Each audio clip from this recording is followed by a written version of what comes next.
You broke my nose! Watch where you're going next time. You totaled my friggin' car! Before you totaled all these kids! You better get out of my face, you stupid... Now you're hurting me!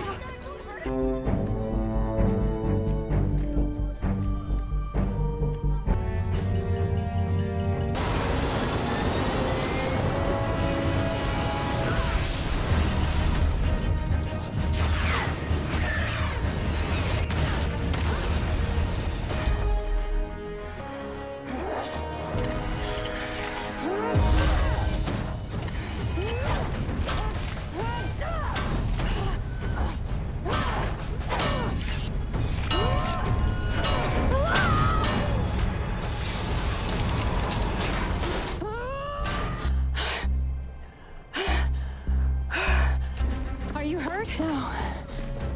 You asked me to fight it. I'm not gonna let you hurt them.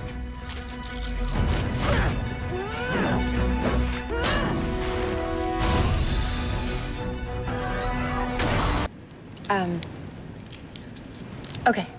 So, say what you're mad about, and then let the fists fly. I can't stand him either. I can't stand the way Kat treats me. I hate how my emotions get the best of me.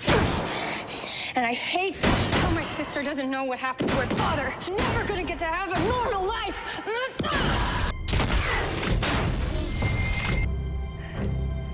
I think I got its attention.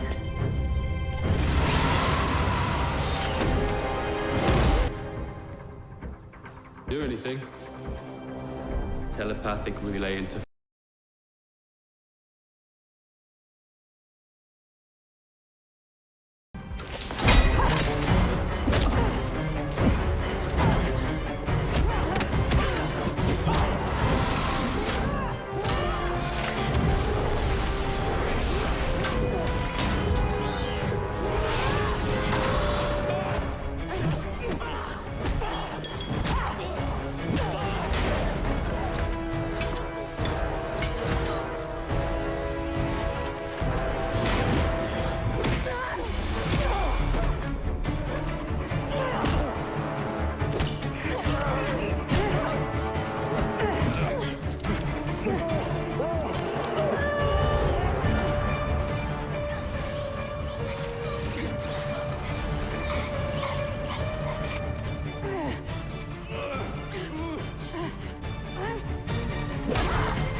You did it!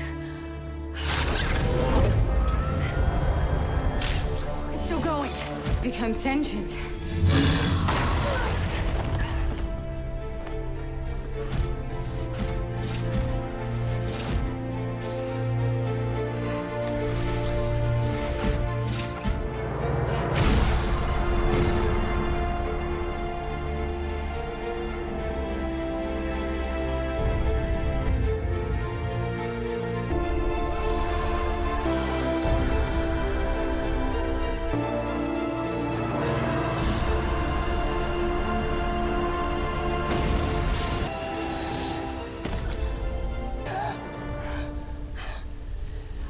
I'm here. I'm okay. It's over.